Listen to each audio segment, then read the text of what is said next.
मराठी ब्लॉगमध्ये तुम्हा सगळ्यांचं पुन्हा एकदा स्वागत आहे।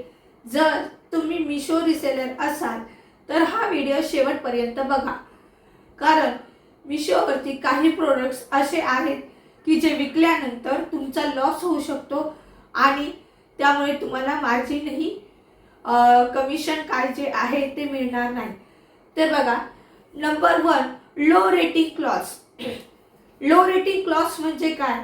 जेव्हा आपण मिशो ॲपवरती एखादी ड्रेस किंवा कुर्ती असो, वेस्टर्न वेअरमध्ये असो, जेव्हा आपण त्या ऑर्डर करण्यासाठी आपण रेटिंग्स बघतो, म्हणजे 3 स्टार 4 स्टार 5 स्टार असं असेल, तर 3 स्टार जर ती रेटिंग असेल ज्या प्रोडक्टला, म्हणजे कुर्तीला समजा किंवा वेस्टर्न वेअरमध्ये, तर तसे प्रोडक्ट्स अजिबातही सेल करायचे नाही। कारण का? त्यांचं रेटिंग कमी असल्यामुळे आणि सेलिंग कमी असल्यामुळे ते प्रोडक्ट्स रिटर्न व्हायचे चान्सेस असतात। त्यामुळे लो रेटिंग कॅटेगरीचे अजिबातही सिलेक्ट करायचे नाही आणि विकायचे नाही। तो size issue products. Size issue प्रोडक्ट्समध्ये काय येतं? फुटवेअर असतात, इनरवेअर ब्रा असतात आणि आपले जीन्स असतात। तर त्यामध्ये काय होतं, साईज इश्यू असल्यामुळे मिसमॅच असते, त्यामुळे तेही रिटर्न होण्याचे चान्सेस असतात कस्टमरकडून। त्यामुळे ते देखील तुम्ही विकायचे नाही आहेत, कारण साईज इश्यूमुळे रिटर्न झाले की रिसेलरला मार्जिन मिळत नाही। Number 3 very cheap electronics gadgets जे असतात, गॅजेट्स हेडफोन्स वगैरे जे असतात, ते अजिबातही रिसेलिंगला ठेवायचे नाही आहेत। कारण रिसेलिंगला जर आपण ते इलेक्ट्रॉनिक गॅजेट्स रिसेलिंगला ठेवले तर क्वालिटी इश्यू त्याचा होऊ शकतो आणि त्यामुळे त्याचेही रिटर्न होण्याचे चान्सेस असतात। 4 ट्रेंडिंग पण ओव्हर क्राउडेड असे कॅटेगरीचे, म्हणजेच काय, व्हायरल साडी असो, व्हायरल कुर्ती असो। आजकाल सोशल मीडियावरती व्हायरलचा क्रेज खूप असतो।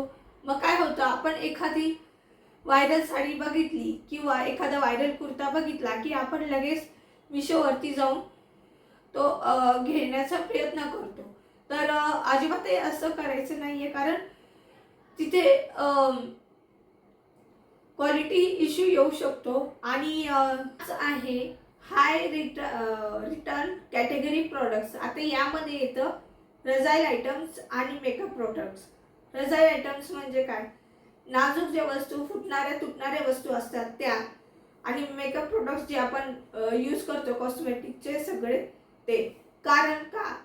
ते डॅमेज होण्याचे चान्सेस असतात आणि मग त्यानंतर कस्टमरकडून रिटर्न प्रोडक्ट येण्याचे जास्त चान्सेस असतात, म्हणून असे प्रोडक्ट ठेवायचे नाही रिसेलिंगसाठी।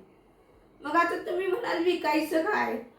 तर मी तुम्हाला सांगते बघा, 4+ रेटिंग असणारे, बघा 4+ रेटिंग असणारे प्रोडक्ट जे आहेत ते तुम्ही रिसेलिंग करू शकतात।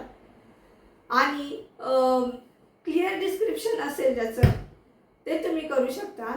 आणि नॉन इश्यू साईज म्हणजे काय? तर ज्या अशा प्रोडक्टमध्ये साईज वगैरेचा काही इश्यू नसतो, असे तुम्ही प्रोडक्ट्स विकू शकता। मग आता हे कोणते? तर यामध्ये येतं किचन रिलेटेड आणि होम डेकोर, असे तुम्ही प्रोडक्ट्स विकू शकता। तर बघा, हे 5 पॉईंट मी क्लिअर केले तुमच्याबरोबर। जर तुम्ही हे लक्षात ठेवून जर रिसेलिंग केली तर बघा, तुम्हाला काही शंका वाटल्या या व्हिडिओ रिलेटेड तर नक्कीच मला विचारू शकता कमेंट्समध्ये। मी तुम्हाला सांगण्याचा नक्कीच प्रयत्न करेन, त्याचं उत्तर देण्याचा प्रयत्न करेन। तुम्हाला हा व्हिडिओ कसा वाटला मला कमेंटमध्ये नक्की सांगा आणि एक लाईक नक्की करा व्हिडिओला, चॅनलला सबस्क्राईब करा आणि शेअर देखील करायला अजिबात विसरू नका, जेणेकरून जे कोणी मिशो रिसेलिंग करत आहेत त्यांना या व्हिडिओचा फायदा होईल आणि ते पण छान असं प्रॉफिट मिळू शकेल, त्यांचा रिसेलिंगचा बिझनेस हा चांगला चालू शकेल। तर चला, आजच्यासाठी इतकंच। पुन्हा पुन्हा भेटूया एका छानशा अशा व्हिडिओमध्ये. तोपर्यंत धन्यवाद. Bye bye.